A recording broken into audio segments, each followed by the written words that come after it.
Chapter 9, Earth Angel, Sam.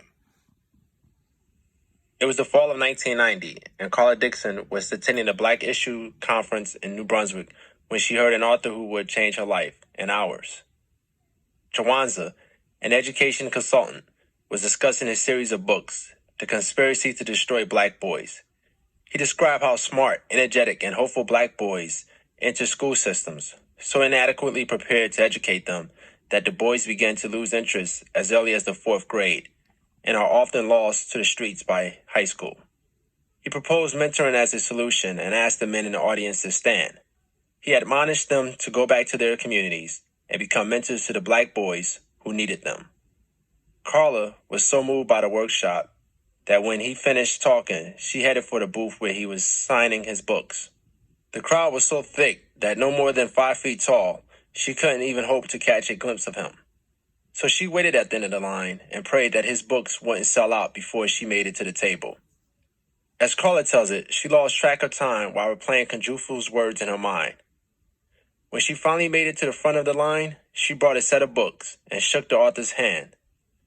He wrote down her name and asked her to return to the table later to pick up the books. To fill the time, she wandered around the Ramada Hotel and faked interest in other exhibits for about 45 minutes. She returned to Kunjufu's table, but he still had not signed her books. She attended another workshop, and by the end, she was so tired that she nearly forgot to retrieve the books. People rushed past her as she walked slowly past all of the booths. Suddenly, she heard a man's voice behind her. "Here are your books," he said. It was Kunjufu. In her hotel room, she flipped open the cover of the first book and read the inscription. "Carla, go out there and save our black boys," it said. The following spring, George, Ramik, and I showed up in her office for an interview. She says that when she met George, she could tell that he really wanted to be a dentist, and that Ramik and I were more skeptical. She could see that Ramik wanted to trust her and wanted to come to Seton Hall, though he didn't really know why. She knew right away that I carried a lot of weight, and she declares I took over interviewing her. But Carla says she liked us right away and immediately saw us as a unit. She feared that if one of us dropped out of the program, she risked losing all three of us. She vowed not to allow that to happen, and she became our angel, guiding, protecting, and pushing us as we traveled blindly from the comforts and dangers of our old world through the challenging new ones at Seton Hall. Carla planned every detail of student life in the pre-medical, pre-dental plus program, right down to who would be roommates with whom.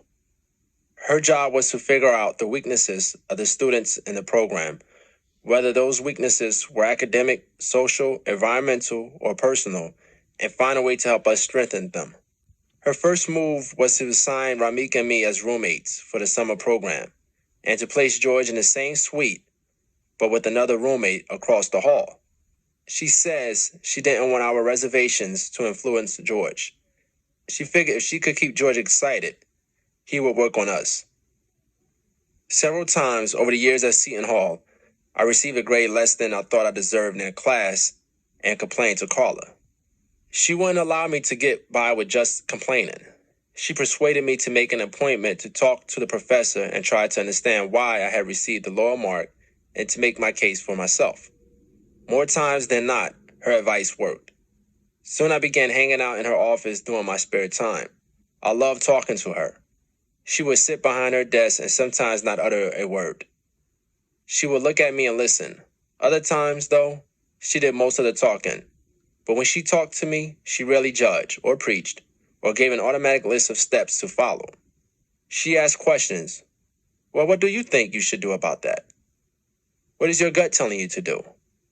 She helped guide me to an answer that was already inside me. Carla didn't try to change us, and that was important. Ramik, George, and I wanted to be able to enjoy college without looking or sounding like boys who went to prep schools all of their lives. We liked our hood gear, baggy jeans, boots, and rap music. Still do. Carla accepted that. She always seemed to know how to reach us and just what to say. Of the three of us, I grew closest to her, perhaps because I was the most needy emotionally. But Carla could be tough, and she wasn't the least bit intimidated by 3 teenage boys who sometimes resented being pushed so hard. She would plant her tiny frame in front of one of us, stand toe to toe, and tell us to our faces when she thought we were being selfish, lazy, or just plain dumb. And guess what? We listened. She always came across as real, not like a snooty professor with a bunch of fake and practical wisdom, more like a big sister, passing on life lessons learned firsthand. The door to her office was always open, and she gave us her home telephone number. After my first couple years of college, I grew tired of the countless hours of studying and never quite feeling like I belonged, even with Ramika and George constantly at my side. One night, when I felt especially dejected, I called Carla at home and began to vent my frustrations. As usual, she listened while I contemplated whether to drop out of college. Then she asked, "Sam, what do you have to return to?" That stopped my spiral into self-pity because the truth was, if I left college, I had nothing but trouble waiting at home. "This is about more than you," she continued. "There are kids behind the gates in your neighborhood wanting to be doctors. They need you to do well for this program to continue to get funded. You have to pave the way for them." Carla had grown up in East Orange, 2 blocks from Newark, with a mother who was a teacher and a father who was a Tuskegee airman. She was the youngest of 3 girls. Her sisters are a teacher and a pediatrician. She was especially close to her father. She attended public schools. As an adult, she once attended a workshop that focused on the long-time disparities between suburban schools and those in the inner city. Carla was shocked and furious to learn, for example, that the science lab at her alma mater in East Orange contained burners that were obsolete and had not worked 10 years before she even arrived at the school. Meanwhile, schools in the suburbs had all the latest equipment. In the neighborhood where she was raised, poor, working, and middle-class black families all lived on the same block. Neighbors knew each other and helped one another out. Poor children growing up in homes without daddies got to talk regularly to the hardworking men in the community. The black pilot, construction worker, or teacher who lived across the street or down the block. It saddened Carla that her generation of black professionals fled the neighborhoods of their youth for the suburbs, leaving behind such poverty and hopelessness. She often talked to us about the need for more black professionals to stay and fight for the inner city. And to this day, Ramik and I live in neighborhoods like the ones we were raised, and George lives in the same apartment where he grew up, a block from where the old Stella Wright projects once stood. They were demolished recently and replaced with low-income townhouses as part of an inner-city revitalization project. Many of the practical lessons that Carla brings to her survival skills class stem from her own experience as one of the few black students at Drexel University in 1975. She ultimately transferred to Seton Hall, closer to home, and earned a bachelor's degree in business management. I rarely talked to anyone about my family. Some things I never even told George or Ramik. They had their own burdens. Whenever a family matter bothered me, I just shoved it into my inner box. But when I hung out in Carla's office, she asked questions about my family. I was reluctant to talk at first, afraid of what would happen if I let her see all of the ugliness. But she seemed genuinely interested in me. She talked me into letting all the hurtful things out, talking about them, dealing with them for the first time. I feared what she would think of me once she had seen everything, and I was afraid to face the pain I knew was bound to surface. But Carla helped me to realize that my family and life experiences had made me the individual I am, and that I have no reasons to feel ashamed. One night during my freshman year, I received a frantic call from home. The family was gathered at University Hospital in Newark. My oldest brother, Kenny, had been beaten in the head with some type of heavy blunt object. I heard it was a golf club during a fight. He had lost a lot of blood, was unconscious, and would probably not survive. I rushed to his bedside and was devastated by what I saw. His bandaged head was hugely swollen, and his face was black and blue. He lay so still that he looked frozen. I couldn't stand seeing him that way and rushed out of the room. I had been angry at Kenny for years for drinking so much and causing such a disturbance at Mom's house. But he was my brother, and I didn't want him to die. I immediately began feeling guilty about being in college. None of my brothers or sisters had been given such an opportunity. What was so special about me? I might not have been able to prevent the fight that left my brother nearly dead. But if I had been working instead of going to college, I could at least have been helping moms out with the bills. I was the one who had held our family together. My rep in the neighborhood had helped to protect them. When I left for college, I felt I had abandoned them. That when I started college, she began collecting discarded aluminum cans off the sidewalks and streets during her 4 a.m. street cleanings to sell to a company that made money by recycling just proved my point and made me feel worse. She sent me her small profits, which made me feel special and loved, but also unworthy. That's why I felt so bad the time I got locked up. I had let her down.